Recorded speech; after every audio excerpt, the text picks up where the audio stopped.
Welcome everyone. Yay.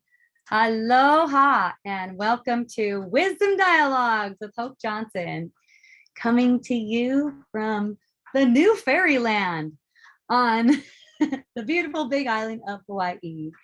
Yay. Good one, Jerry. Thank you. He said unstable like who? I love you.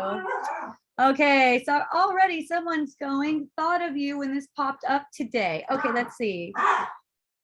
And be not conformed to this world, but be ye transformed by the renewing of your mind, that ye may prove what is that good and acceptable and perfect will of God. I love it. Romans 12:2. And be not conformed to this world, but be ye transformed by the renewing of your mind, that ye may prove what is that good and acceptable and perfect will of God. Don't you love it, Anne? Anne's pondering it. She's not sure. She gave it a thumbs up. I love it. I think it's, it really speaks to the way I view it, in that, it's like whatever the world is saying, that's not you. You don't have to modify yourself to fit in with the world. It's not like that. The world is only being shown to you so that you can learn how to undo what made it. That's the only reason it's being shown to us. So, I was noticing I was sitting in the parking lot of a grocery store where I'm not allowed to go. Apparently, until after January something. Anyways, that wasn't the thing at all. It was just funny. So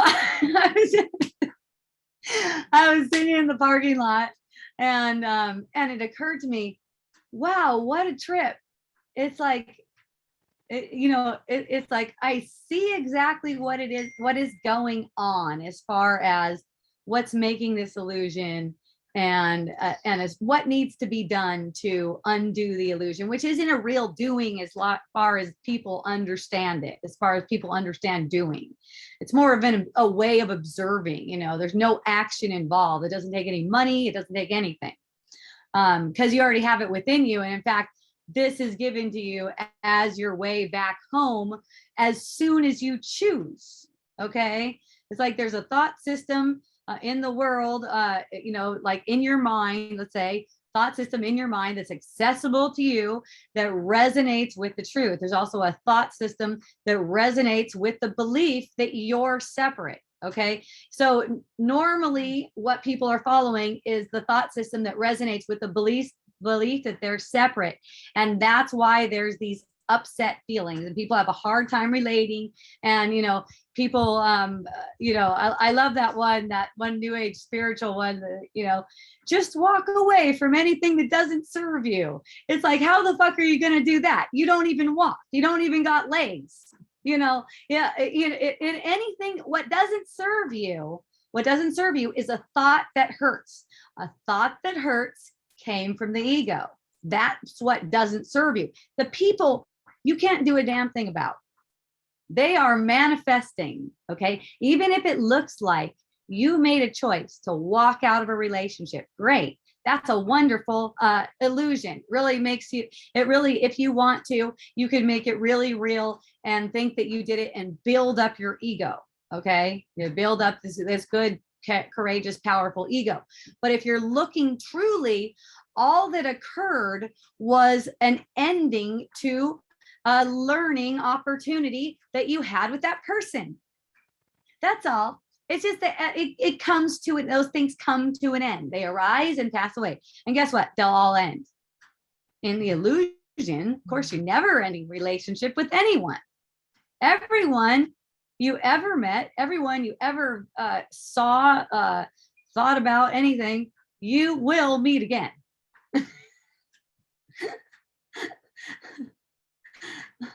uh, and that meaning that I'm referring to is union.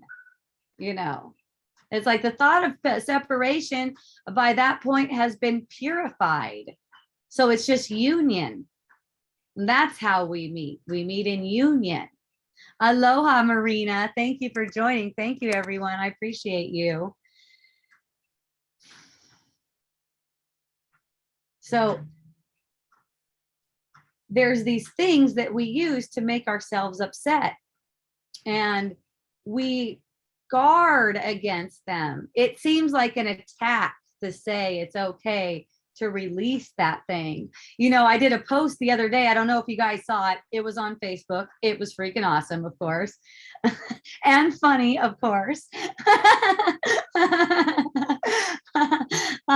It was talking about, it had a picture, had an awesome picture of me and my family from back in the day when we used to be missionaries. It was like 1982 or 3 or something like that. So it was like me, my dad, brothers and sisters, 2 chicks. One's like a main partner, one they bone around with, so like they were polyamory, and I was talking about that too, and witnessing and everything like that. And wow, just seeing how there's so many people like, oh, I love that, thank you so much for sharing, this is so fucking awesome, stuff like that. And then I have people direct messaging me too, going, I am so sorry. And it's like, I just love them up. I say, I'm not sorry at all, because the experiences are necessary for awakening the mind. The experiences are totally necessary. So I'm not sorry about any of that stuff at all. I think it's awesome, actually. And the story was a story of healing, although depending on what mind you're looking at it from, it could be a story of burden. One person thought that I'm burdened by it. And I said, well, you can just release that sorrow that you have for me right now, because it's completely unjustified. There's no burden here. You don't have to have a burden to have a story. And that's what people don't understand. I noticed that ever since I was really young. Like, once I reached adulthood, and I felt really free, because I didn't have to like depend on my parents or anything, and no one was telling me what to do or anything like that. And I was having some counseling with someone, and they were asking me about my childhood, and I was talking about it, and I was smiling as I was talking about it, and they just thought that was so strange, that something must be wrong, something must be wrong. But after they talk with me about it more, they realized that I am just completely stoked that I have that experience now, and this, I have that experience, and I'm living this experience. It's like, I'm glad I have the experience that I have. It's like, not that it wasn't traumatic, it was. It was traumatic, but it doesn't mean that I have to protect the trauma, hide the trauma. You just have the trauma, you experience it in your body. And at that time when I was just telling it, I hadn't even experienced all of the trauma yet. It didn't matter. I could still tell the story as it is. It's a story, right? It's not something that's happening. And to me back then, it was like, yeah, it really did happen. I thought it really did happen. But still, I was like, man, I'm just stoked to be released from it. And then, and then later on in life, a burning start happening, and I start feeling angry. I start feeling hatred. I start feeling victimized. And then that's when I realized, wow, I need some help that's like beyond counseling or anything like that people can give me, because this is like not healthy for me.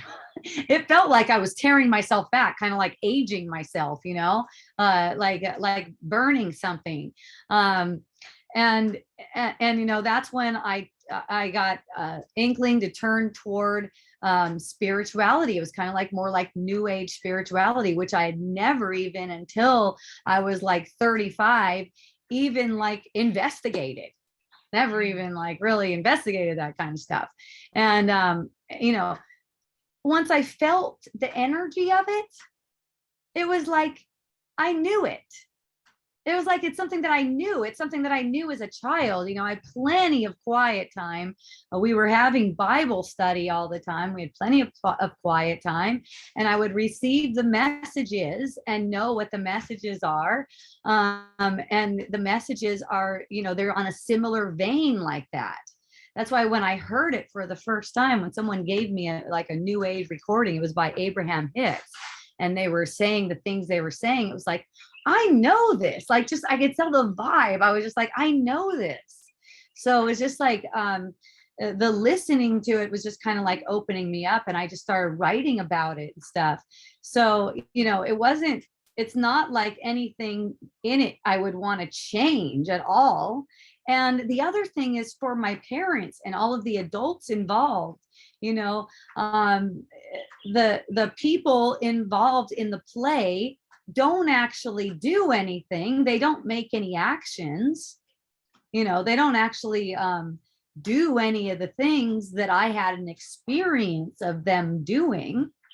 So there's no call for any kind of hatred or making it wrong. You know, one person just really wanted to make it wrong. They saw what it was, and they said, I just really, you know, that I want to make that wrong. And here's the thing about making things wrong. And I love this because I learn from everyone.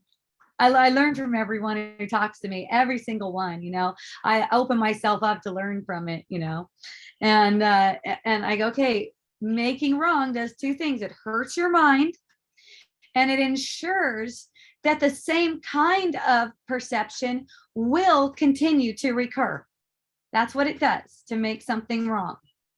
So, you know, you can't help it. You're gonna make something wrong. But, you know, if you can't help it, you know, at least notice, you don't need to try to make other people make it wrong. You know, maybe see how it could be all right. Because the truth of the matter is that making wrong is what's perpetuating abuse and violence. That is what's perpetuating it. Okay.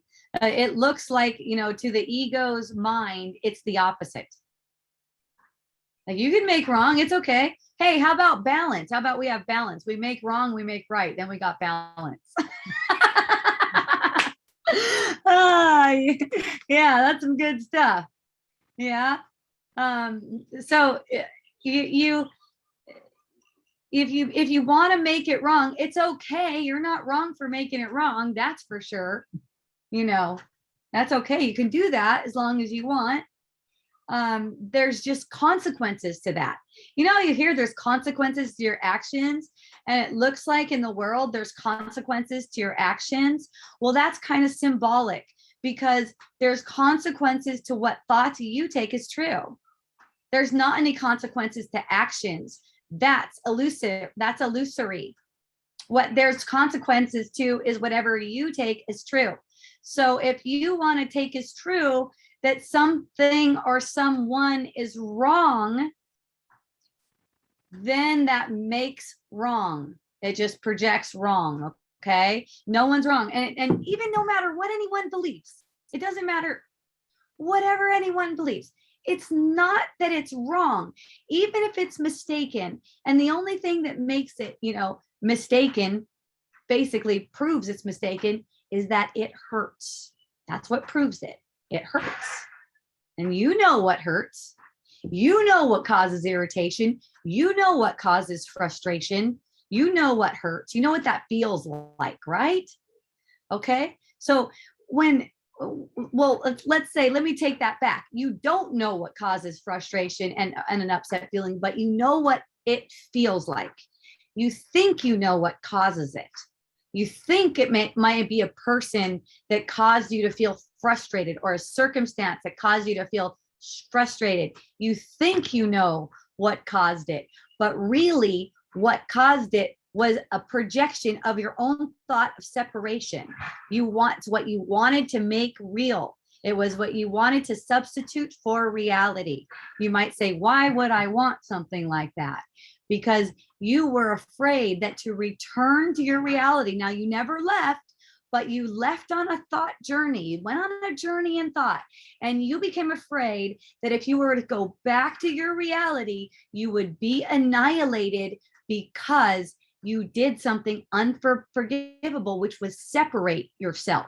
See, you thought when you took that journey away from reality, you thought that you really left, but you didn't really leave. You did not really leave. You only thought you left. When you thought you left, you thought you ruined it all and you felt guilty. Okay, that's the only reason you would choose a world. You chose the ego in a state of fear. You made the ego in a state of fear, and you agreed with yourself.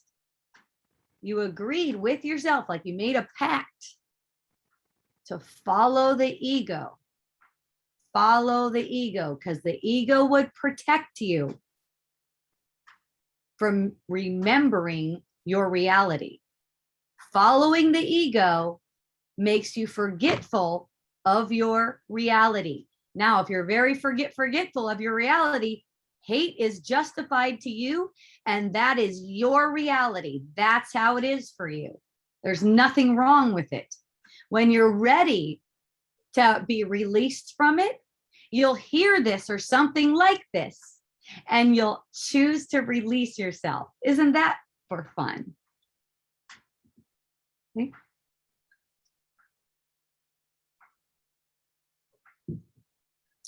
If any of you are confused, because there's a lot of conflicting information going around, Anne's laughing, because there's a lot of conflicting information in the field, okay? There seems to be this kind of going toward making the ego into this thing that we can teach, okay? Here's what the ego learns from you, and all the ego learns from you: how to push your buttons based on how you react. That's all the ego is interested in learning from you: how to push your buttons, how to make you react. So you keep taking this thing as your reality, okay? You keep taking a body sense.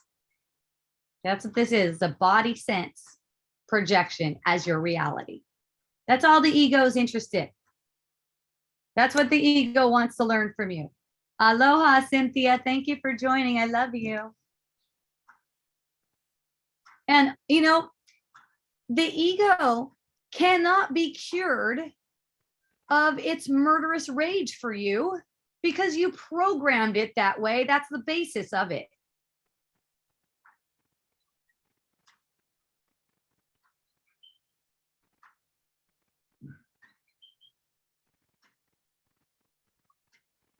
The ego is a device that's strictly for informing you of what you're not. That's what it's for. And if you take it as something else, here's how you're going to play it out. You're in a relationship, apparently. You start thinking with the ego about how your partner's all fucked up. Okay? You start projecting an uncomfortable, unhappy energy. You and your partner start getting into it. You get an upset feeling, you get more of an upset feeling. You keep on following the ego. You get more of an upset feeling, more of an upset feeling. And then you got that story: I just walked away from what didn't serve me anymore. You know what happened? It became too painful. You couldn't heal anything anymore. Okay? So then it's going to be broken. You're not doing any walking away. Fine. If relationships are broken, they're broken. You didn't do anything. Getting the idea that you did. You know, do you want to get good at walking away from things that don't serve you, that you think don't serve you? See, the thing is, the spirit will move you exactly where you need to go. You don't have to walk away from anything that doesn't serve you, and you're not capable of it. That's the thing. You don't even really walk away from a thought that doesn't hurt you, that hurts you. You don't really even walk away from that thought. You just don't give it any authority. You just don't give it any power. So a thought comes, like, for me, man, ego thought arises. I know, I feel uncomfortable. If I look, I'll notice I'm holding tension somewhere in my body. What do I want? I want release. Now, if the ego is your friend, you don't want release. You want to make wrong. You want to punish. You want to separate. And how's that going to equal happy relationships? See? Now, I've been with my husband for a super long time. It's going to go on 28 years pretty soon. And I went through that very same thing. And I was so close. I was so close to that kind of, you don't serve me anymore, But something showed me, yeah, you're looking in the wrong direction. I always made a point, to check in, because I learned really early on when I was just a little kid that I'm getting guided from within. I'm being guided. So, I just check in and go, what do I do with this? What am I doing here? What do I do with this? And it was revealed to me, don't look in that direction. I'm pulling myself closer because it's raining. Don't look in that direction. Look toward how you can heal that. So I didn't make a choice to stay where I was with my husband. I didn't make a choice to leave him. I knew I wasn't capable of making a choice. So in that way, but I did make a choice. I made a choice to stay in stillness and watch the fluctuations and see what happens. To stay there and see what happens instead of trying to make something of it. And it all unfolded beautifully. It was amazing. We came out this other end and we're just like, oh my goodness. Like, wow, what was that? It's like you see something on the other side and you're like, wow, all of our pain was coming up. We were just dancing around and a painful thing. And we both kind of just became way more kind to ourselves through it. And in that, our relationship is just fabulous. And then the same thing with, kids, whatever, parents, same thing. All the relationships come into line when you're willing to have one relationship. You know what I mean by one relationship? That love is one. Love is only one. So when it seems like there's more than one, that's not love. You can't say, oh, I love my spouse, but I hate this guy over here. I hate my neighbor. That's not one love. That's separate love. That's ego love. See? And it's nothing wrong with it. Nothing wrong with it. It's just for being aware of, just for noticing.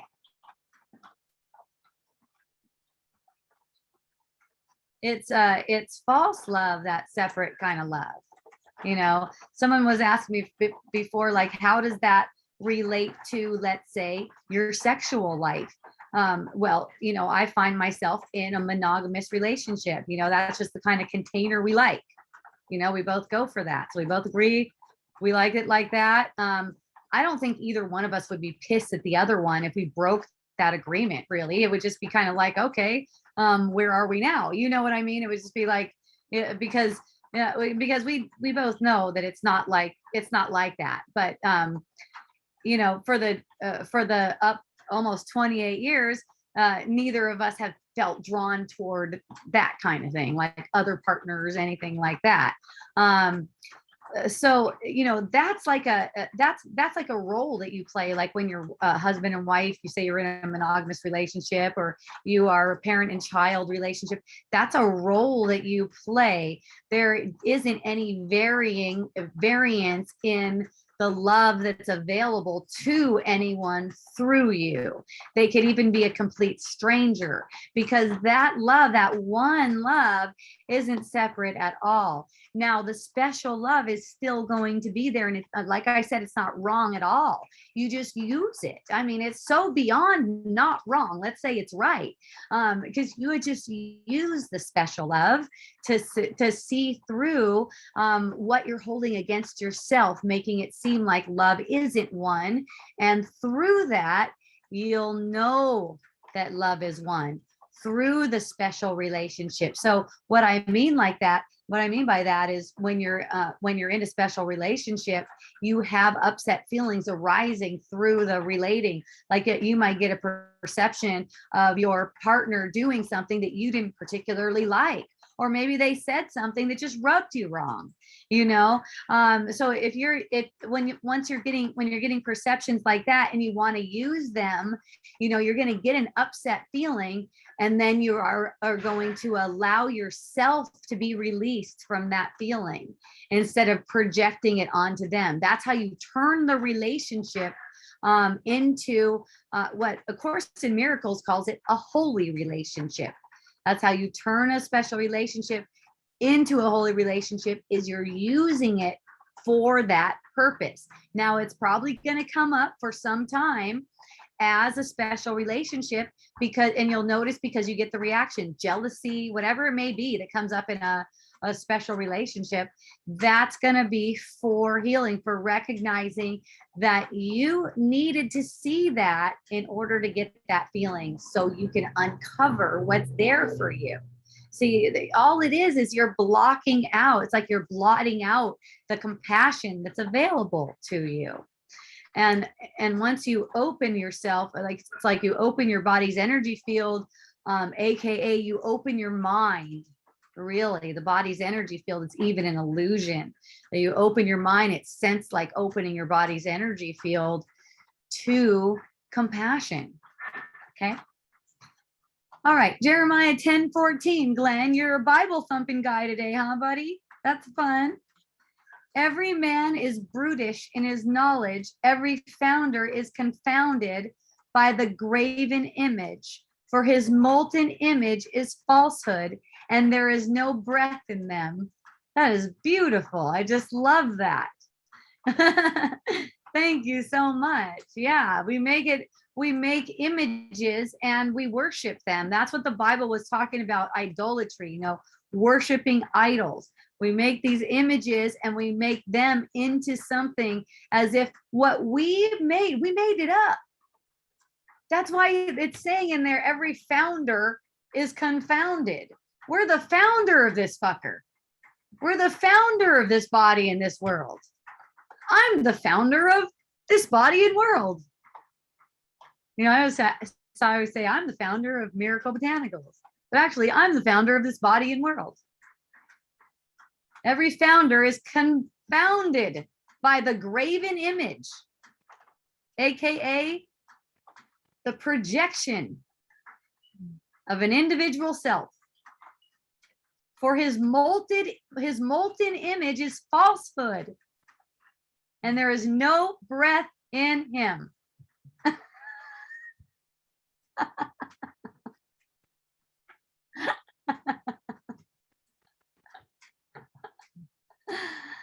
Oh man, it's so good.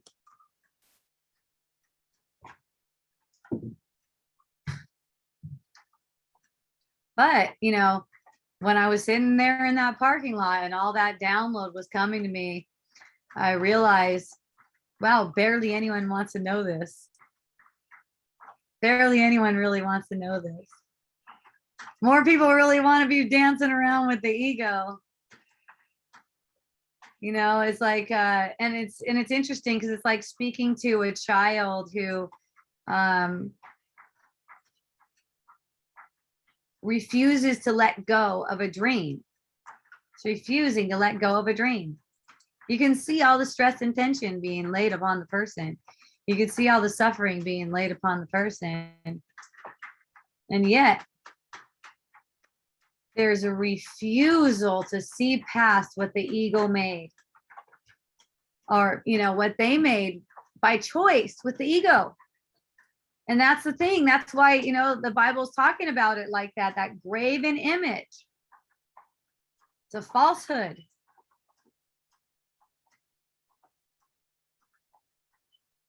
Every man is brutish in his knowledge.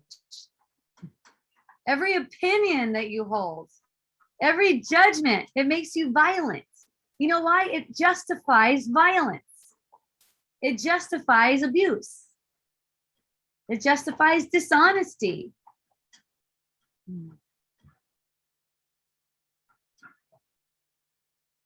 And don't get me wrong, I'm not saying it's a bad idea to walk away from something that doesn't serve you, Yvette. Okay. I'm saying you're not capable of making that decision at all. Whatever it is, it's awesome.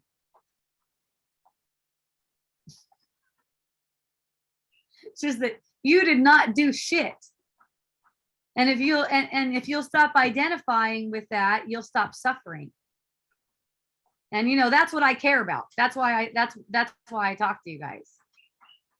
That's what I really care about.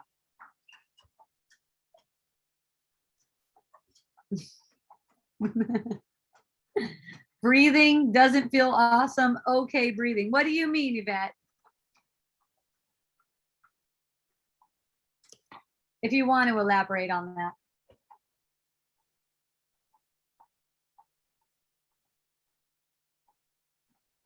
When you get an upset feeling, thank you, Jerry. When you get an upset feeling, that doesn't mean you got to do something. That's the ego's interpretation. That doesn't mean you got to do something. Right? Maybe it's not everyone's ready for this. It's just a few people. Because I read different, I love spiritual stuff, all kinds of spiritual stuff. I read all kinds of different spiritual stuff. I read it all. I read astrology. I read whatever people are interested in. People mention something to me, I go read it. I love it. Reading and writing, my favorite fucking thing, apparently. Sounds boring as shit, but apparently I'm into it.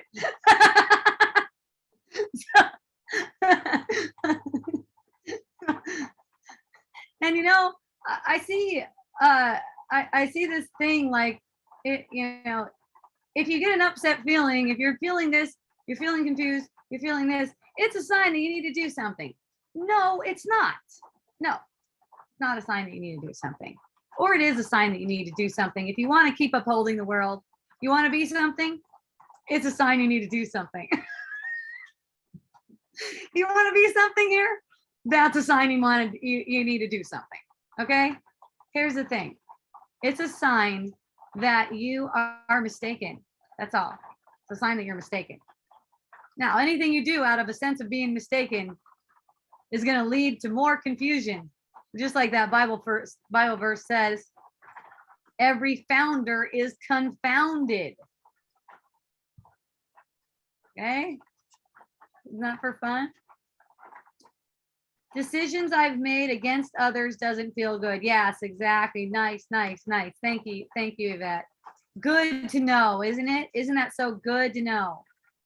You don't have to decide at all as far as whether anyone is a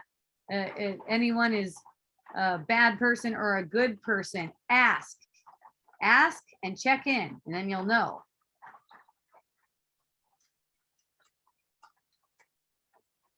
See, there's the ego is always enticing you to judge. Is that a good person? Is that a bad person? Am I a good person? Am I a bad person? We're evaluating ourselves and one another. So with that, we project. With that, they're suffering. So I have one friend, she said she was coming today, I think, but maybe that was you because I was talking to two Anns. Anyways, one of my friends, Ann Claft, you guys might she's been on here a few times. She was also on COVID Dialogues a bunch. Oh, Yeah. She was on COVID dialogues a bunch too. And she sent me a message today about how she's homeless and she got beat by her neighbor and she wants a bunch of money to sue them and do some other stuff. Well, I sent her a donation. I'm not really like into suing people and all that other stuff. And then at the same time, if I get it, like if that's what someone's feeling drawn toward, that's freaking awesome. That's where their learning is coming in. And, Ann Clapp, she's been on Wisdom Dialogues a bunch, and she just did a GoFundMe. If you know her and you want to donate to her, she's I think she's on Facebook. You can send her a message. I guess she got so scared living in her apartment next to her next door neighbor that she just had to leave, and she's going through some PTSD and stuff like that. And and if you're listening to this, maybe you're listening. I think you do still listen if you listen to this later. Look, I know it seems like someone attacked you. Okay. I know it seems like someone attacked you, but they didn't do it. They didn't really do it. And if there's going to be a lawsuit, there's going to be a lawsuit. That's neither here nor there. But this is giving you an opportunity to see through that. I know it's not easy. I know it's not easy when it's like you're like a child and you're and you feel like you just have to cover yourself up and protect yourself. And in that trying to protect yourself, you can probably kind of see how the journey of your mind went to homelessness. I mean, you can see how those turning of events go, as far as where you will go with the thought. Where will you go with the thought that I'm not protected, that I'm not safe?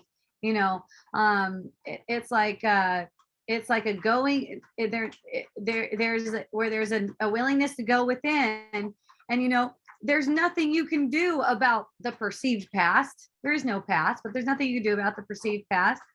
It's in this moment where you perceive yourself to have been victimized, to allow yourself to get the compassionate release that you need so that you undo the pattern that's causing it in the first place.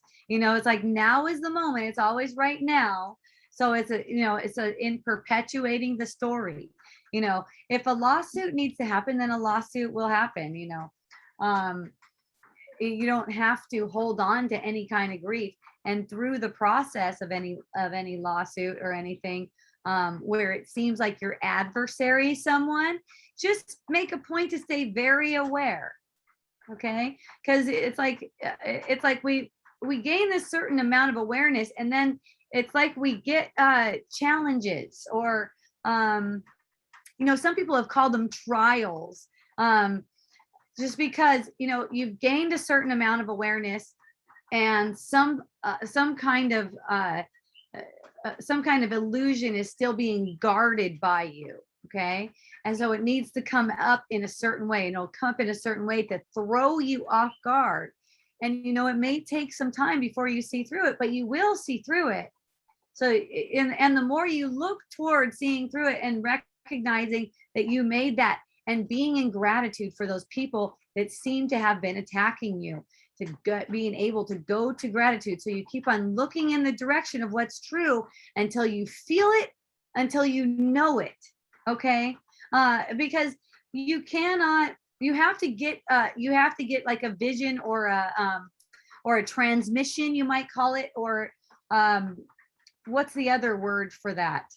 Oh, I don't know right now. But you have to be aware of it. It's like you're made individually aware of it. I say individually because it's like it's a unique experience, unique to you, that shows you that what you thought happened didn't happen. Okay. So it's a matter of being open to that. And you don't have to believe that what you thought happened didn't happen. You don't have to believe that right now. That's not what's being asked at all.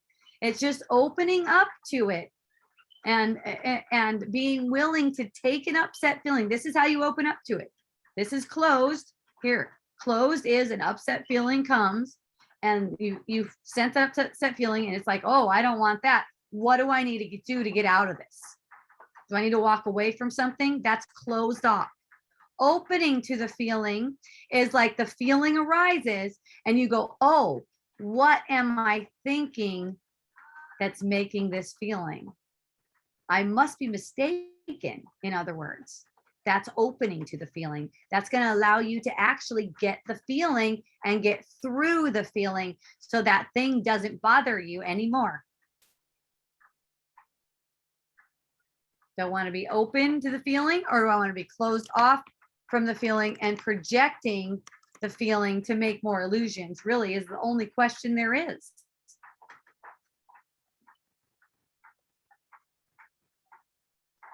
See, the thing about it is, when people go down the path of spirituality, at first they don't realize, for a long time, and maybe a really long time, they don't realize that the whole purpose is to escape from dreaming. Okay, they think the purpose is to get things in the world, or get status, or get comfort, or get whatever in the world. That is not its purpose.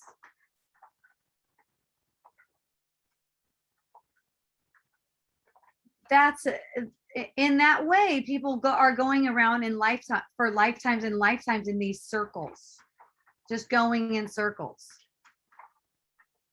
And it's like, one of my friends told me today, he's like, gosh, I seem to have just like diverted off of the path for like 8 years, thinking that all these things in the world were important and forgetting what's really meaningful to me. And I was like, shit, congratulations. That's not long at all. Some people go millions of lifetimes. In fact, you probably have. You're just tired of that shit now.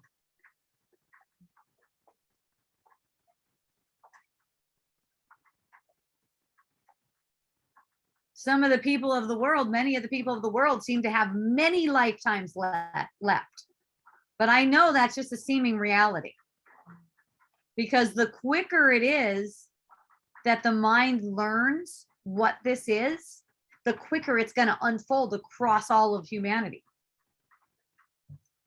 It's just going to, I'm seeing right now transformations in people happening fast and at young ages. People who are open to it, the people that I meet who are open to it, they're like yogis and stuff, and they've been practicing for a while, and they know how to focus their attention. And then they start focusing their attention in this way. They're laughing in no time. They're not taking shit seriously again. There's no need. And if they do take shit seriously, they're aware of it and they're getting an amazing healing out of it. If I take something seriously, I'm getting stoked. I'm getting totally stoked. Amazing gifts are coming out of that. Because it's just the awareness that there's no justification for it taking anything seriously. It's all a joke. The ego's like, oh yeah, you want to, how about this?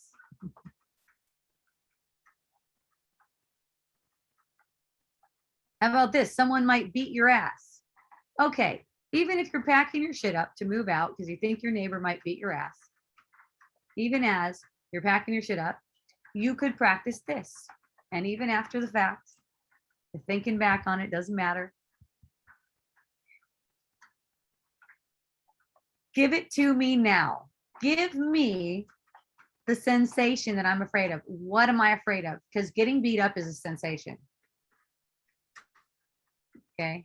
You're not afraid. You're not afraid of the so much of the physical abuse, you can say. It's the upset feeling. It is the upset feeling. And that's what perpetuates fear right now. So you could be packing your shit, moving out because, you can't help it. You feel afraid of the next door neighbor. You can't help that. So you're packing up your stuff and you're like moving out. And all you need to do is give a little nod to God. nod to God. Be aware of the upset feeling. Let yourself to get the upset feeling right now.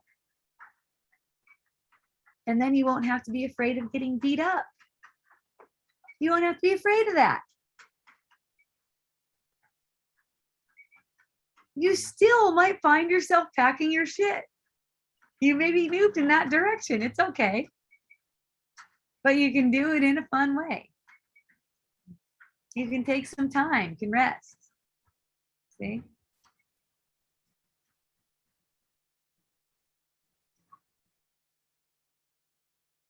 And here's the thing too. My friend, how she got into it, this is all on her GoFundMe page.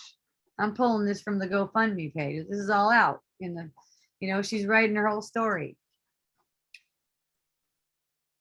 She got the perception that they were abusing their child. It sounded really bad.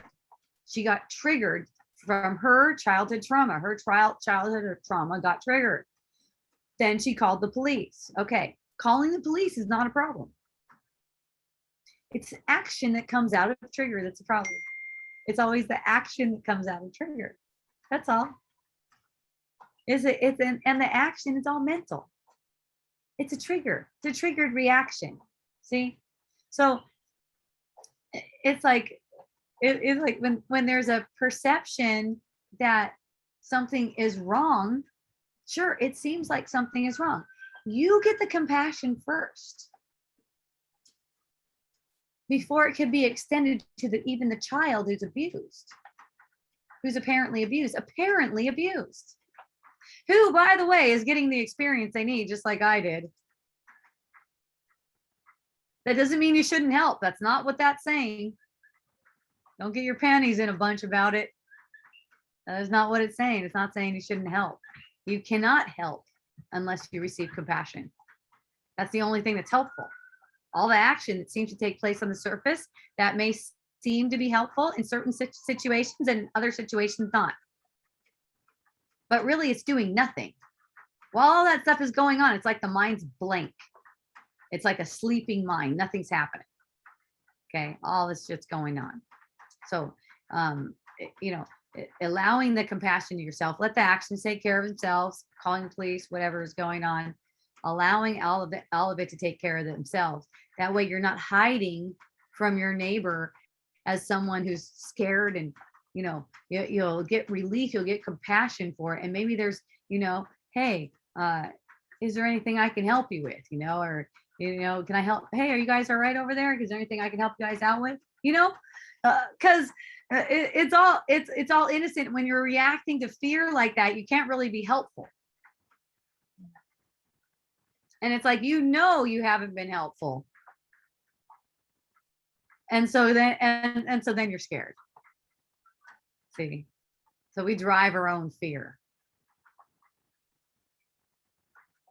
We perpetuate it by making it as if someone outside of us is other. If you're not perceiving them as other, the way you're going to be, one way you might be motivated to move is knock, knock, knock.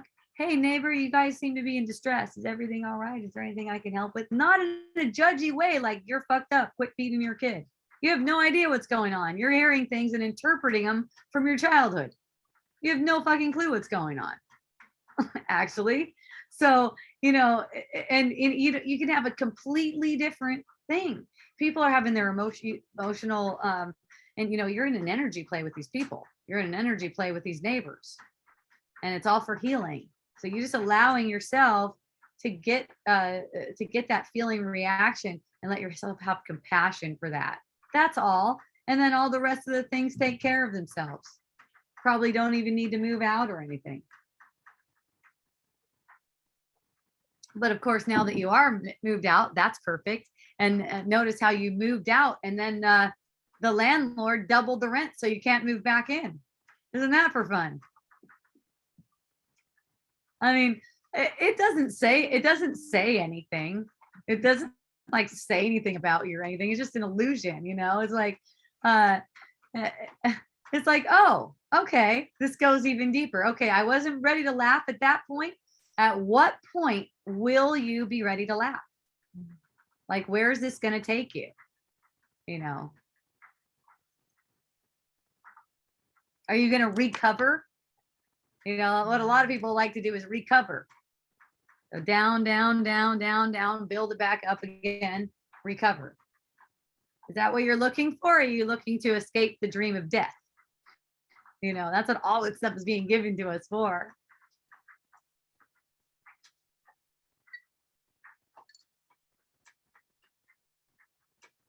But it's funny to me because it's almost like, why don't the people see it? Because it's so clear. It's so, I don't know. I guess at some point it's so clear that when I say it, I'm like, man, it's just like, seems so clear. That, look around, look at the story, look at how the story goes. Like everything dies. Like, is that the story that is worthy of us? Do we want to keep that? Want to make more story and keep that?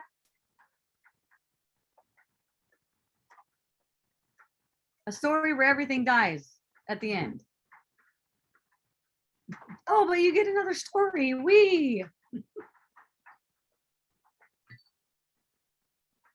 The only good a story that ends in death can be is for undoing the cause of it. That's the only good a story can be. That's the only good it is. You know, people like to get involved in the drama of the story and how that story relates to their story and all that kind of stuff. The stories are all for healing though. That's why I love my stories. I use them for glory. I don't use them for condemnation.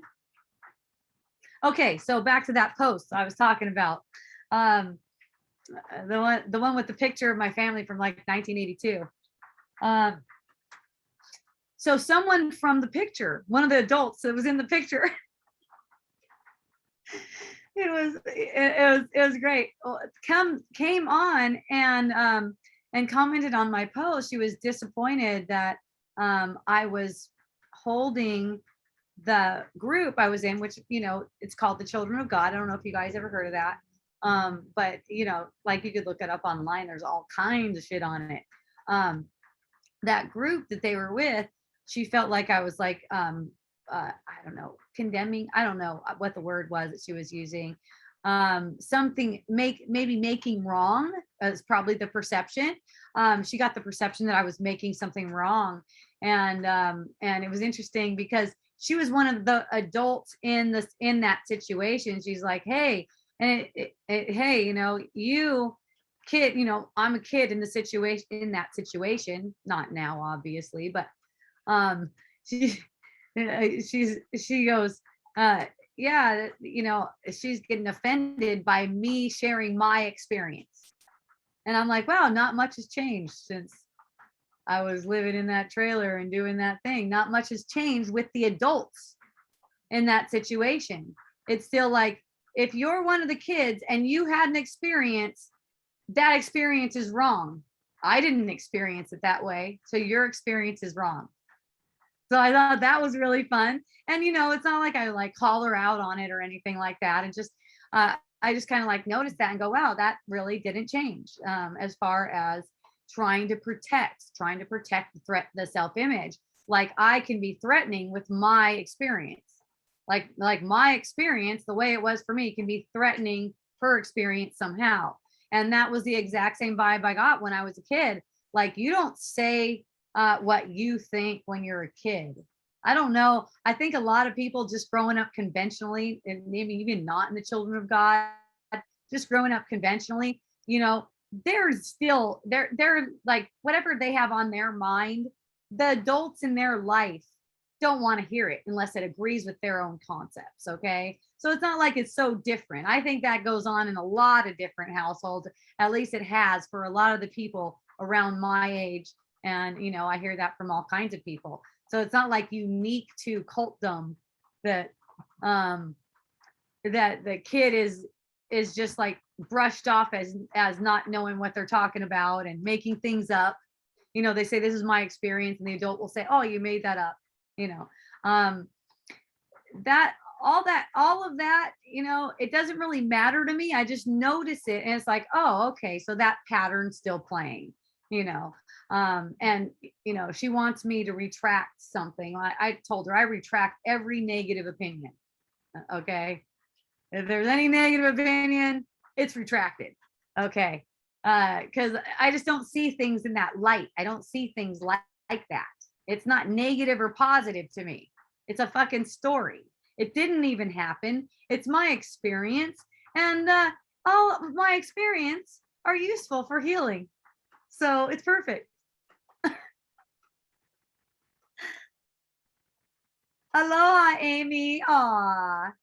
Oh, Jill. Ah, it's so beautiful to have you. Thank you for joining. I love you. Ah, yes. Oh, okay. So friend was asking recently. This was on that same post too. I said I would talk about it today. Let me see if I can go over to that one.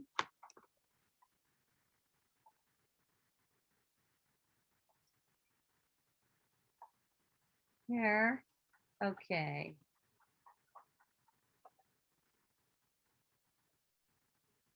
Hmm.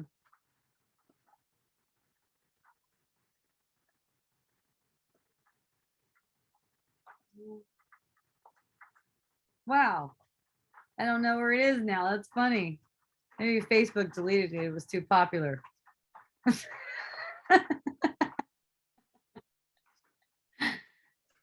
Someone reported it. I thought she was going to report me to Facebook for being inappropriate. That would have been fun. Okay. Oh, I know what it was. Someone asked me to talk about witnessing in the context that I use. So I'm just going to read what I wrote, in case people forgot or they don't know what I wrote. I'm just going to read what I wrote, so you get some context. Okay, so here's a photo. Let me see if I can grab this. Save image.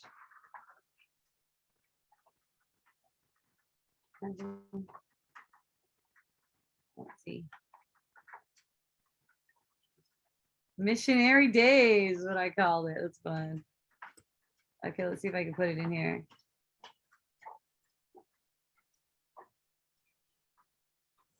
Yeah, put it in there. Oh, let's see if I can attach something. Nope. All right, you don't get the picture. If you want the picture, you got to go to my Facebook page. And that's Hope Akea Johnson. Hope, it's facebook.com/Hope Akea Johnson. Akea is spelled ACHAIA. Okay. Early 80s, living a missionary lifestyle. Everyone pictured here stayed in the small trailer pulled by the van you see in the photo. The adults were polyamorous before it was called polyamorous.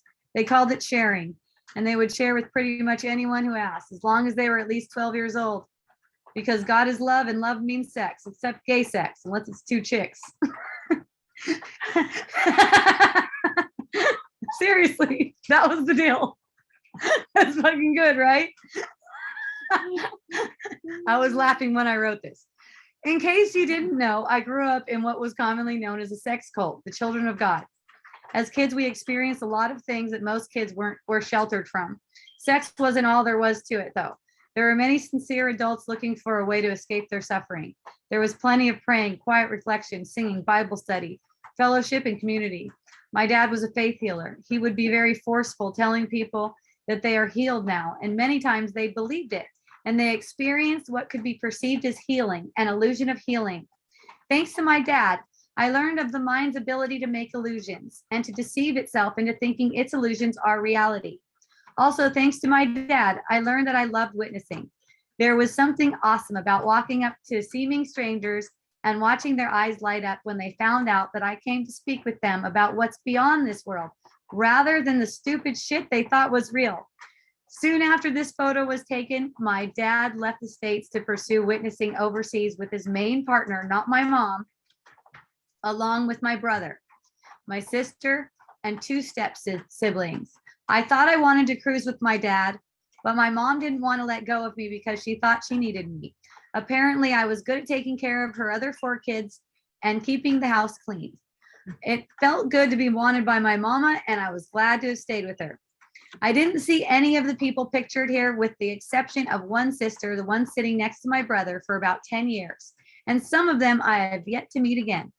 My time as a missionary seemed to end abruptly as my mom began working in bars to support her kids and her partner, who didn't seem to like witnessing or working. I never fully stopped witnessing, though, even when I thought I wanted to distance myself from all things religious or spiritual. During those formative years, I learned how to quiet my mind and listen for guidance. That, coupled with observing how people make suffering for themselves, made it impossible for me to stop witnessing. That's where the question came in. Much gratitude for all of my experiences and for all of the peeps who were appointed to share experience with me. So the question was, what does witnessing mean in this context? Thank you for that question. That is so awesome. Well, basically, since I was a little kid and having let's say interactions with the spirit, receiving downloads from the spirit, everything like that, I automatically know beyond what's known here. So I automatically am witnessing to that. I just can't help it because I automatically know that when someone is upset, they're okay. That's what's shown to me. When someone seems upset, they're okay.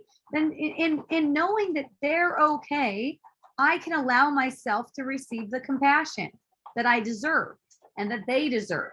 And in that, it extends to them.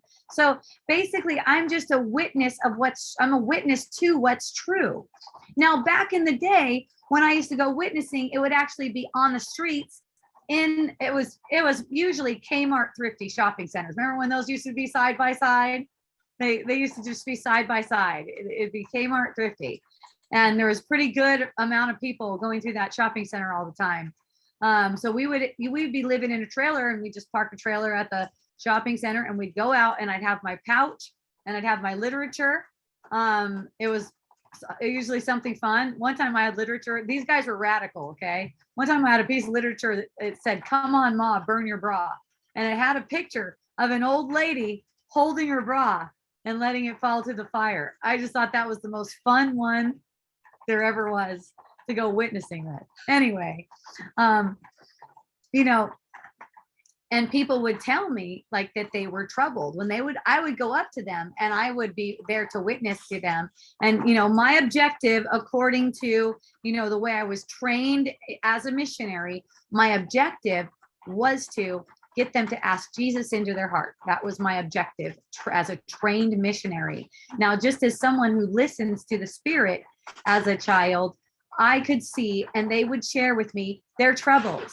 Okay. And so when that would occur, I would just hold the space for them, knowing that they had no troubles, that they were making troubles for themselves. And I would be okay. Because then I'm not reacting to them. When someone tells you, this is why people have a hard time with someone telling them their troubles. Okay. Because they're reacting to them. So what the Spirit showed me is that when someone's having troubles, what's going to serve them is me taking care of my reaction. So that means I'm not being led by the ego who is saying this person is really troubled. They're not. They're okay. Okay. People are playing something out, and they're witnessing to a certain energy. They're just witnessing to a certain energy. They're really okay. It's the emotional upset that needs to be taken care of. And when we're allowing it to be taken care of in our own energy field, that's where it gets extended to everyone else and makes it okay. And that's what I consider witnessing. And you can say that Wisdom Dialogues is also a form of witnessing, because it's a time to associate with what's true, or there's witnessing to what's true and not letting worldly distractions in, like as far as, I don't know, the laundry needs to get done and all this other stuff just for this time. that I'm here for you. I'm here for myself, and I'm here for you to have wisdom dialogues. That's witnessing. See, it's one form of it too. I can't stop. I can't help it. It's very interesting. It's fun. I get on rolls. This morning I found myself awake at 1 a.m, and I haven't been sleeping since then. I mean, I didn't go back to sleep after that. But I found myself awake from that time. Just it's like a download cycle or something. I'm like getting all these downloads. I'm like getting all this information. It's like really wiry. It's like really wiry energy. It's like that's the context I notice it being in. So around 7 o'clock this morning, I checked in and I'm like, does feeling good, does lying down feel good? And it was like, nope, that doesn't feel good. And so then I ended up in just some really deep yin yoga for like an hour and a half.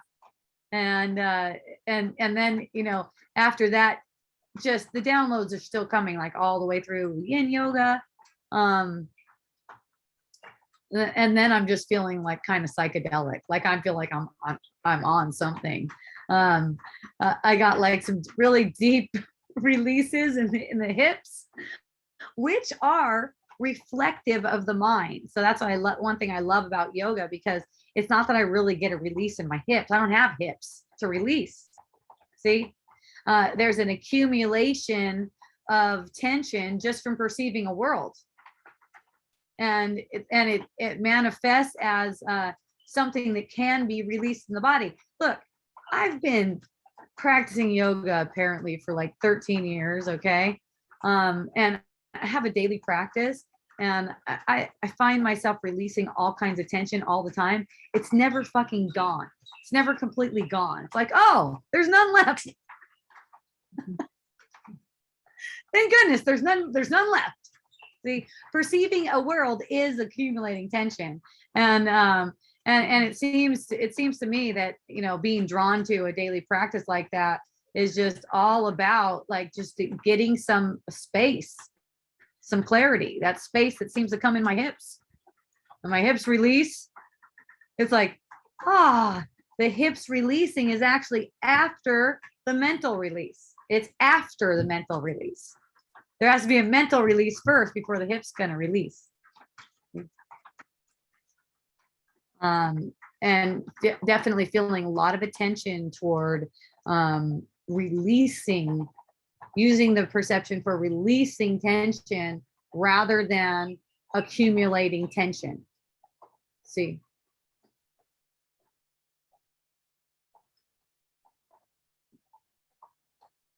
So astrology, that's another one. Astrology is awesome. I've been introduced to astrology a lot lately. I have a fairly new friend who just started hanging around me. And she is really into astrology. She told me she wanted to hang out with me after she saw my speech at a freedom rally for 2 reasons. Number one, I had awesome pants on, which yes, I did. Those are awesome pants. They're these gorgeous orange linen pants. And number 2, I said that you're not capable of perceiving anything that doesn't come from you. Okay. So she reached out to me and said, hey, I really want to get to know you. I want to hang out with you. And she lives close to me. So we started hanging out. Turns out she's really into astrology. And so I'm like, all right, I'll check it out, So I'm looking at it, and you know what, you guys, yeah, this is awesome. It's still a manifestation of the mind. And you just like notice that it is a manifestation of the mind. Can it be helpful? Yes. And it can also be a hindrance. Either way, it really depends on how you look at it. It's not anything to get in an argument with anyone about, like my friend Cher, she wants to take astrology as her reality. So it's like, okay, fine. I'm not going to harp on her at all about, I said it, but I'm not going to harp on her about it being an illusion. There's no need to do that. She needs to have that illusion for the time being. And any of my friends who need to have it, it's not like they're any less of a friend of mine or anything like that. That's totally awesome. I know these things are steps. Astrology's been around for a really long time, apparently, in the illusion. It's like before Christ type stuff. So like it's been around for a super long time. And the way it's explained, the way I interpret it anyways, is like this. It's like there's this image of yourself, your personality, and all this image of yourself. And if you zoom way out, way past all the stars and everything like that, and you're looking at it from that zoom, I guess you're going to see like certain stars and certain constellations lined up in certain ways in certain times of your life. And those tend to correlate with different patterns and cycles that you're going through. That's totally reasonable. I could see that. The thing is, the patterns and cycles that you're going through are also illusion. They're also illusory. So it's not a problem to use astrology at all. That is not any kind of issue. Where anyone's going to run into trouble with something like this is if they're making it as if it's outside of their power. It's never outside of your power. That's the thing. And it's coming from you. The astrology is actually coming from you. The stars, the way they're lining up on the chart that you perceive. You know what's funny about my astrology? I don't know if this happened to you guys, but it is fucking funny. Vedic astrology. In Vedic astrology, apparently I'm in a super lucky thing that lasts for a really long time. They call it lucky. I'm in the something in the planet of Jupiter, which means wisdom. So like all knowledge is available to me and stuff like that. That's the story. Is that funny or what? So at first, I was supposed to be in this energy until I think it was like 2025, 26 or something like that. And then it was going to end. And then I was like, then what? You know, what happens after that? Okay, you have all the wisdom. And then what? It drops off. And then what? You just go into, who knows? You guys like, so right now, the last time I checked, the astrology is, it changed. It's pushed back now to like 32, to like 2032. And then the time that I get to be in the wisdom keeps on getting longer. So that's pretty fun. I thought that was interesting. And, you know, when it comes to stuff like that and just recognizing that it's coming from me, any messages still that I need to receive through it, I'm going to receive. I don't have to worry about that. I don't have to take it as true in order to benefit from it. In fact, the opposite is true. If I take it as if it's something outside of myself that actually has control over me, then I'm doomed, because ultimately all that shit is leading to killing me. It's murdering this body. What kind of alignment is that? You're in a murderous trine at this point in your life. You're in a sextile of COVID. I don't know. I was gonna say.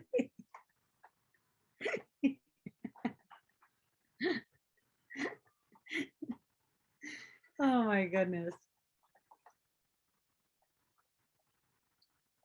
So yeah, whatever it is you guys want to fuck around with, it's fine. It doesn't matter. You don't have a choice in it either. I mean, I just find myself being drawn to everything, like as far as my friends go, check this out. I might not check it out very long. Some of my friends will show me something and I'll check it out for a minute and be like, nope. Okay, I already got the download from that. I just got the download already. Nope, that's not it. Or it just, or you know, it'll be like something, oh yeah, no, okay. Thank you. Get a full download from it. And then sometimes, like with my friend, she gave me her book, and her book is stories, and it intertwines astrology into the stories. So that's really fun. And then what else? Oh, I was getting curious. I found myself getting some kind of report. It's like some kind of astrology report. I read it a little bit. I don't know too much about it, but I guess it has like certain days. I don't understand it that well, you guys. Certain days where some planet's transiting something, and then it'll say something about like how you're probably going to be feeling that day. So that's just kind of interesting to me. Does it match?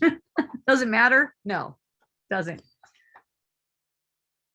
because it's always the same. And that's why, that's where the confusion, that's where the confusion gets resolved. And that, you know, like we were talking about earlier, that verse from the Bible, every founder is confounded by the graven image.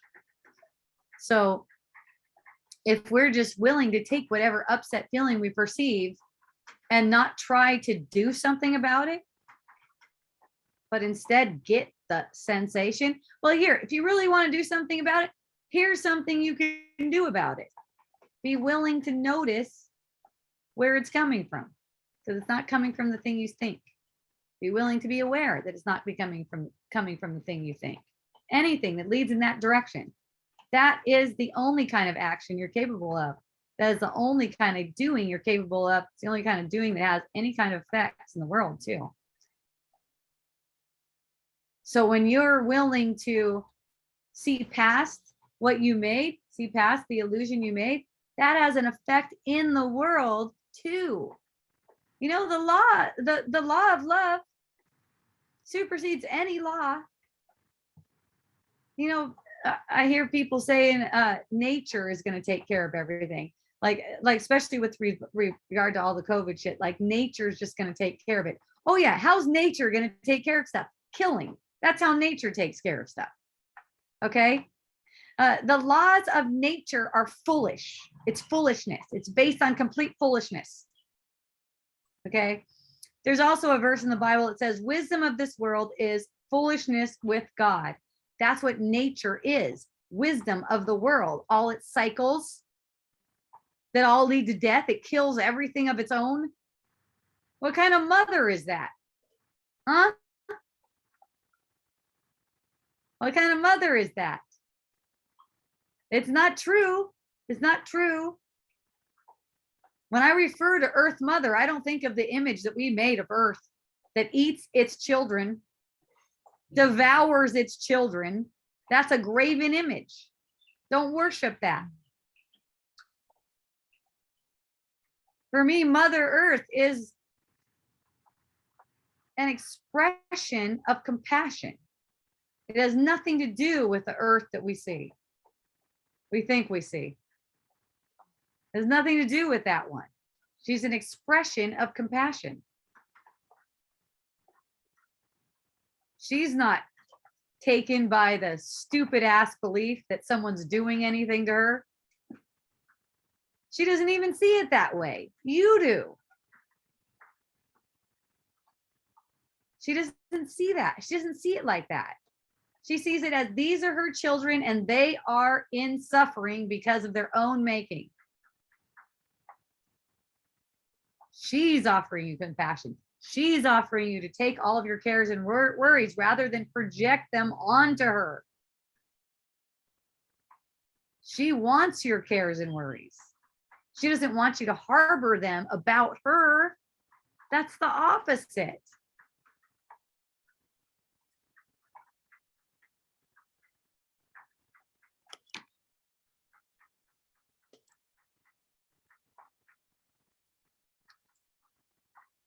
The laws of nature will be undone. Aren't you glad? The cyclical will end. Aren't you glad about that?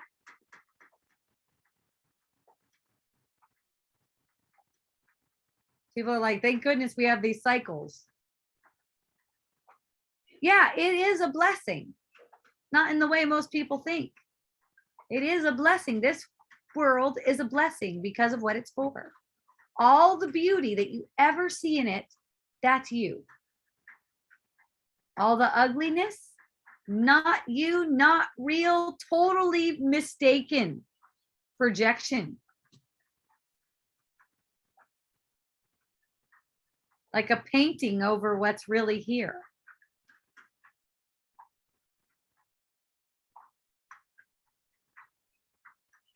You can't trust what your eyes make out to be true. We agreed to pretend. We swore we would pretend. And never, never, never, ever stop pretending. But we can't help that.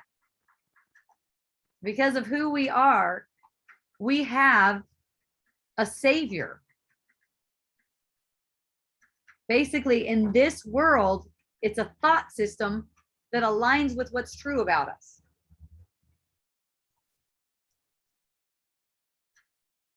All we have to do is choose that. You can say you're the savior because you are the one choosing it. You're the one choosing that thought system over the thoughts that are coming from the ego's thought system. You're just choosing over those.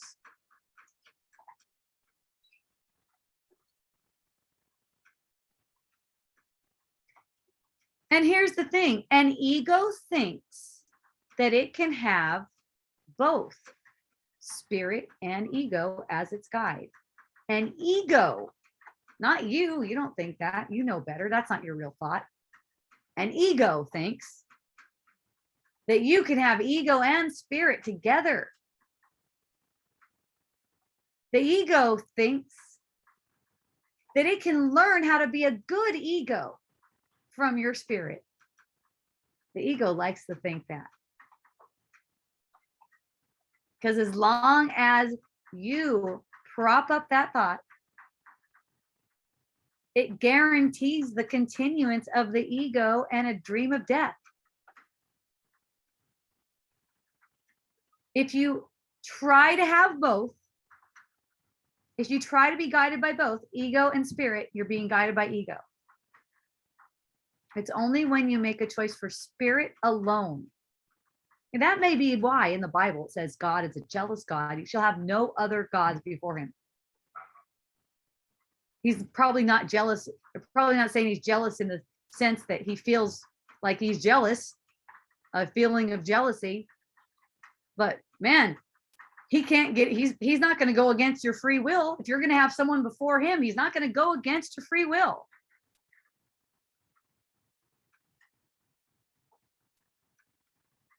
Not going to impose himself on you.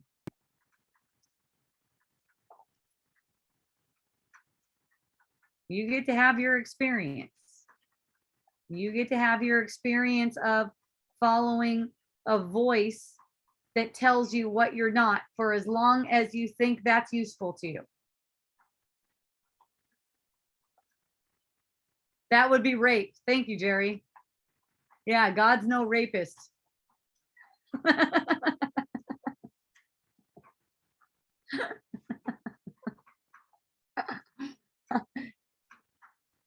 He's not trying to force you to give up your illusions, but you will force yourself to give up your illusions anyways because of the desire for truth, which is all desire for anything. Like for me, what desires do I have coming up? Can you guys guess? Clothes. Yeah, I'll apply it to that. I don't care how mundane it is or how vain it seems or anything.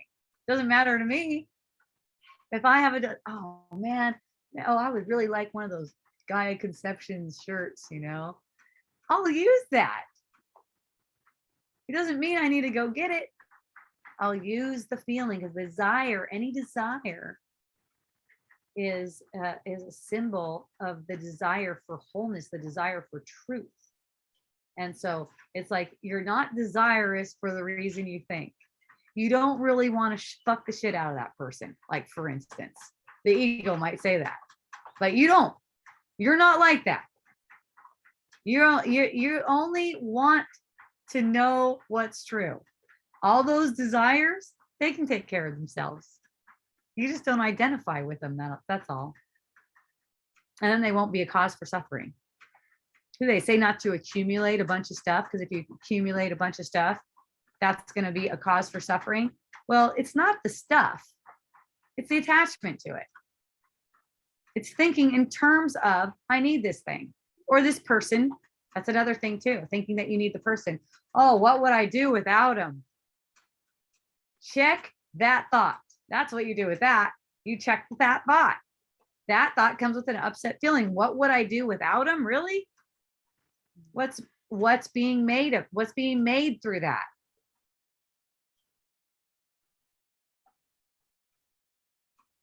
No one's there. No one's there apparently taking care of you.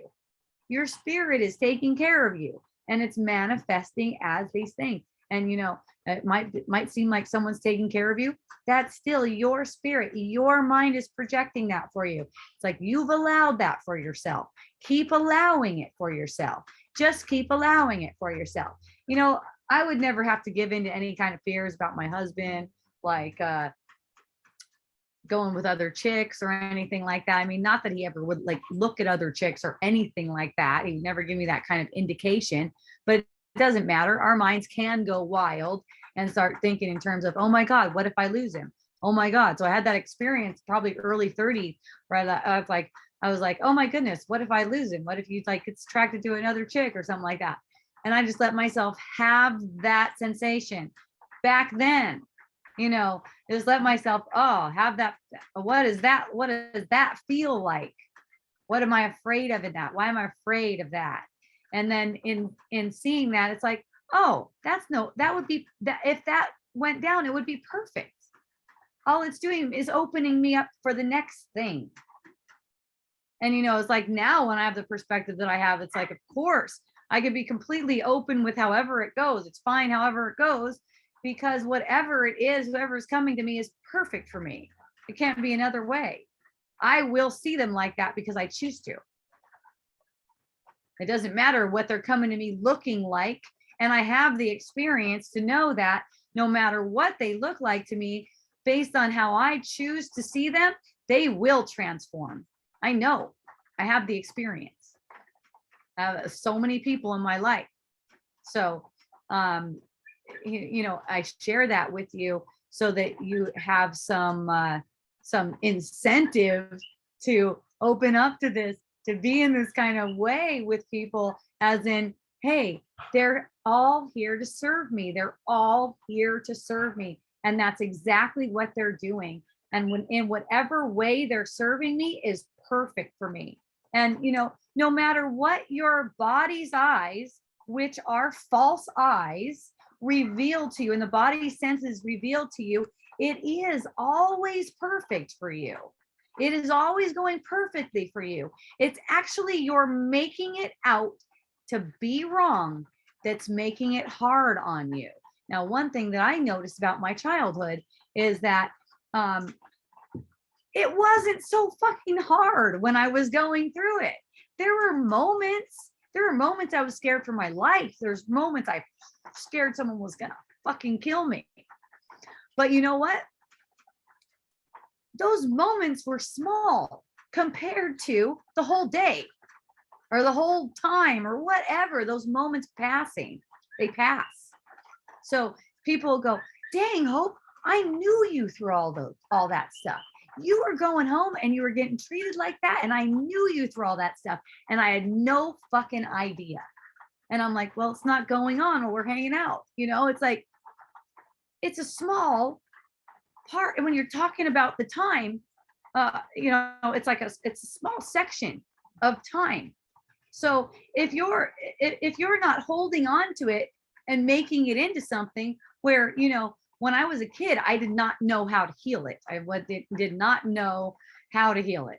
I wasn't even sure, a great deal of confusion for me. There was just a great deal of confusion, but I knew that it was okay. I just knew that it was okay. I knew that everything was gonna be okay. It was okay. I knew that it was passing. I knew that it was temporary. That was one thing. I knew it was temporary. And, that also knew that once I got out of there, I could do it how I like to do it, which is really all in the mind. It's just a matter of seeing things as positive, as for you. And that way you're never going to act out in an abusive way because it's not justified by your thought process. You don't think like that. See?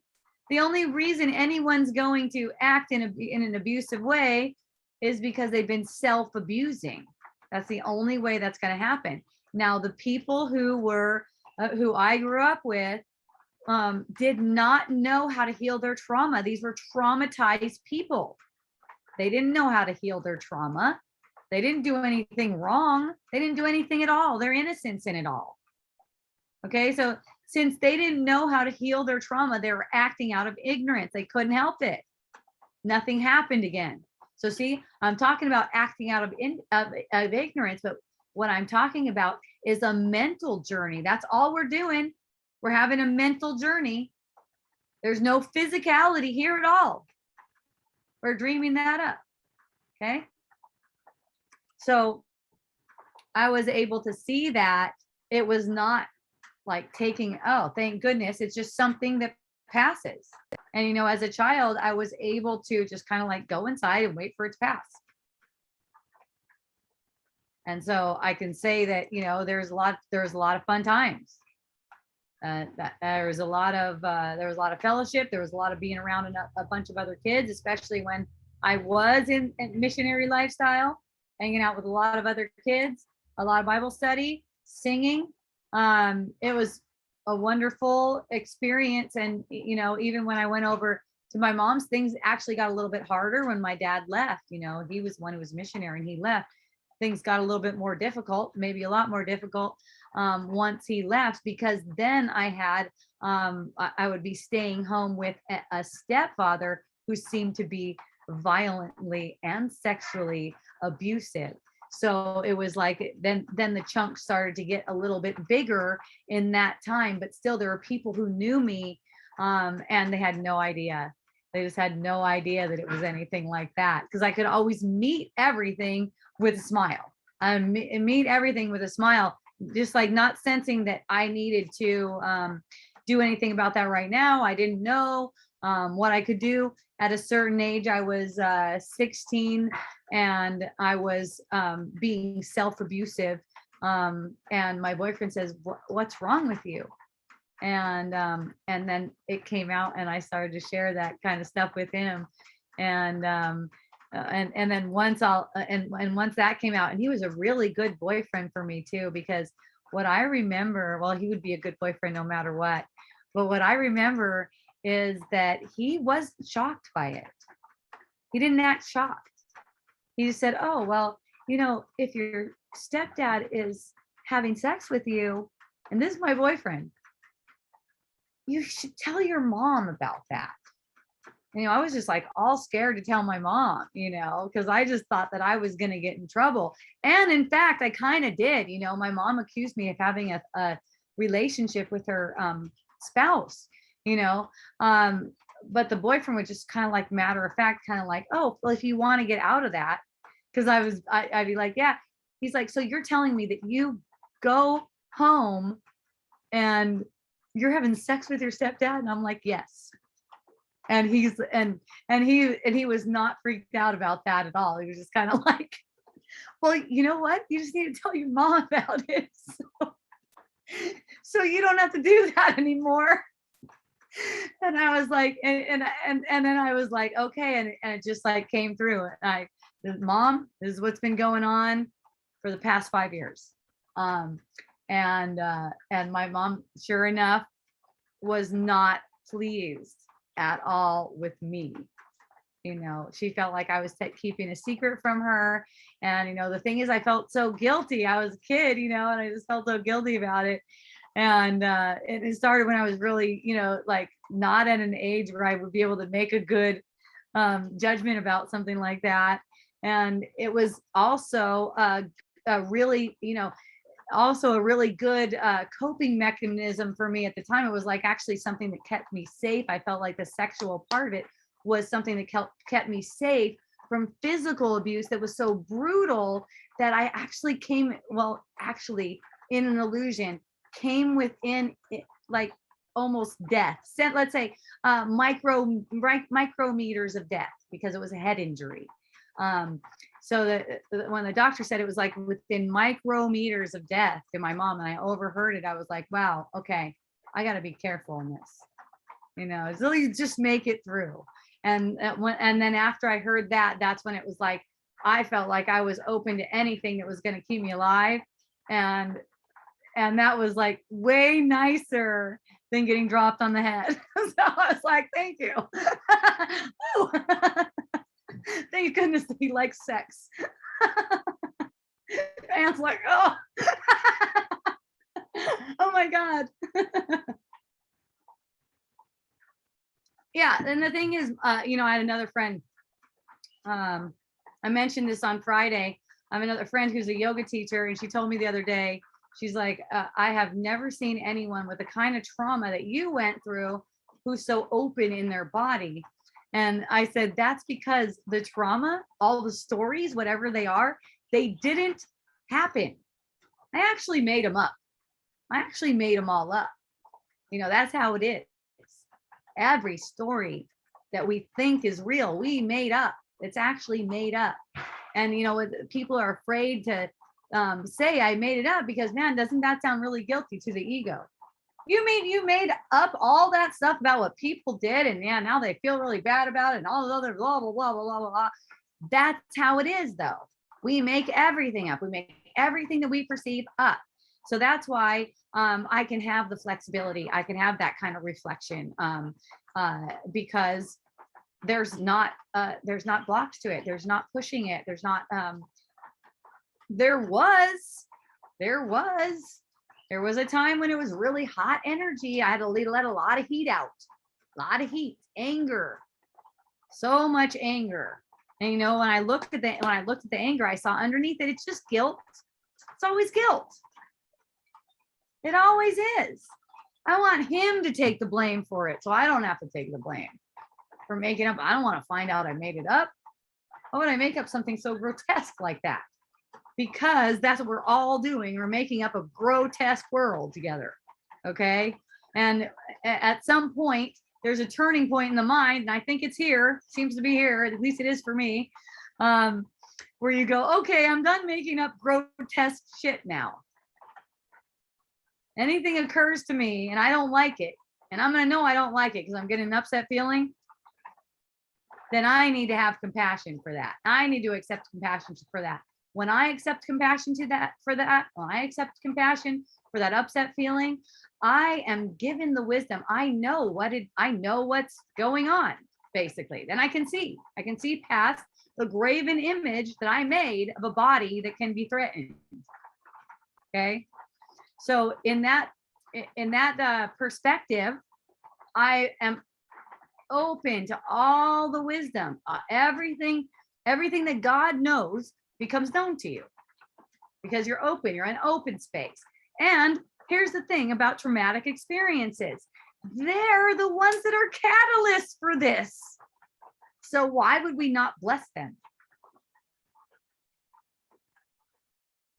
What's the reason we wouldn't bless them?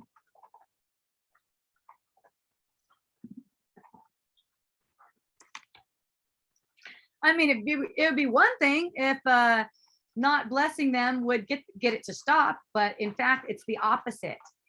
It gets it to perpetuate. So it makes no sense. It's beyond, you know, it's not reasonable.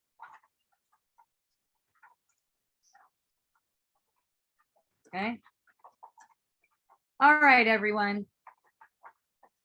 I love you. I love you so much. That's why I show up here. I appreciate you. Thank you to those of you who joined. Thank you to those of you who are open. You know, sometimes it goes back and forth. Like as far as whether you're interested in wisdom dialogues, you do not have to do it. And you could pick another teacher. You don't really have a choice in that, but I'm just letting you know to give yourself the freedom.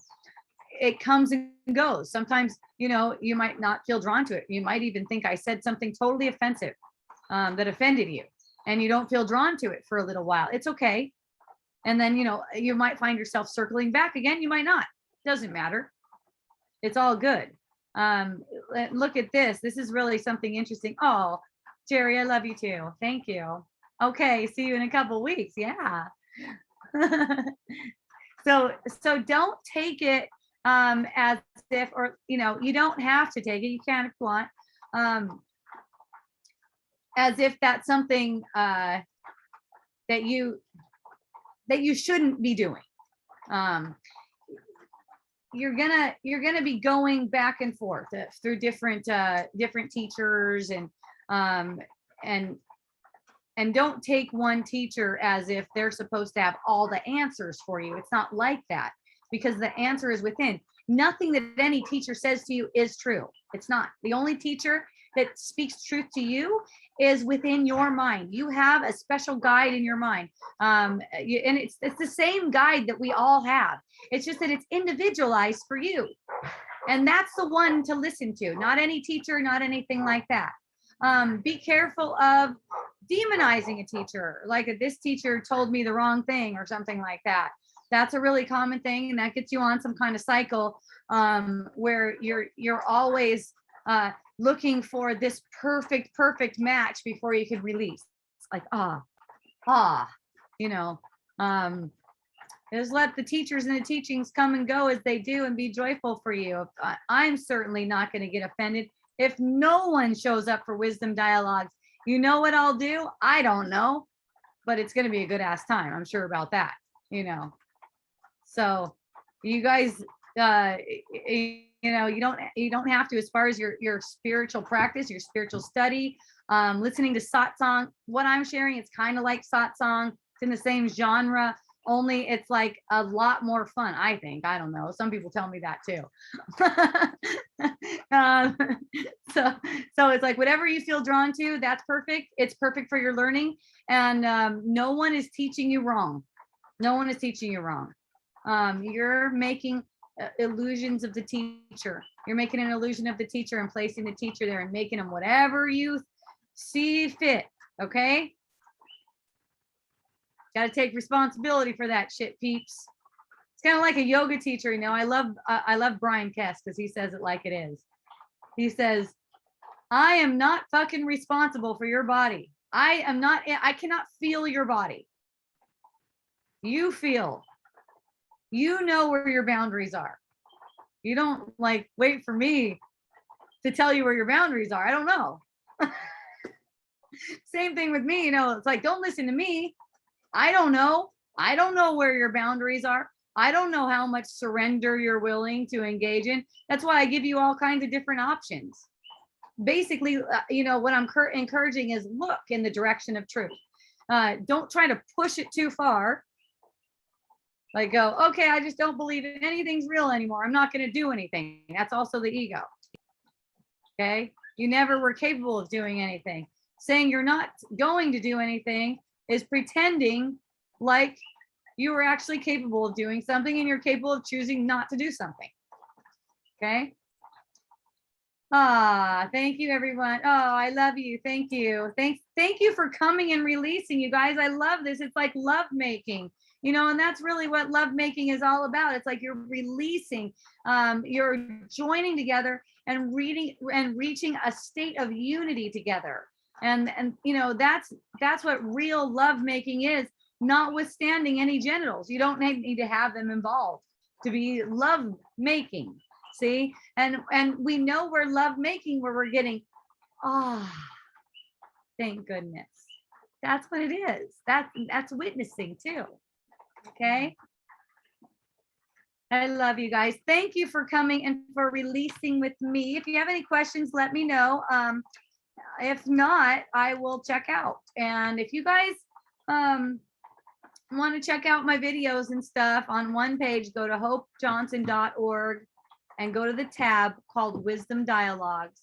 You're going to find everything you need right there. You can also donate to me. I'd really appreciate it when you do donate. You know, I love to pay it forward too. I think that is really fun. So there's a donate button there if you feel drawn toward that. Also, I have awesome wisdom bits. My wisdom bits are on Instagram now. I'm going on twice a week, at least twice a week, Tuesdays and Thursdays. So we'll be going tomorrow. And that's on Instagram. That's Awesome Hope Johnson on Instagram. So you know it's at that little @ sign and then Awesome Hope Johnson. Okay. And they're like 5-minute snippets, just whatever I feel called to share with you. I just shared in that little 5-minute thing. So join the fun over there as well. And it looks like that's all I have for you today. I don't see anything else coming down. Let me just check my comments on live real fast. Yep, looks good. Okay, everyone. I love you. Mahalo, aloha, and a hui ho.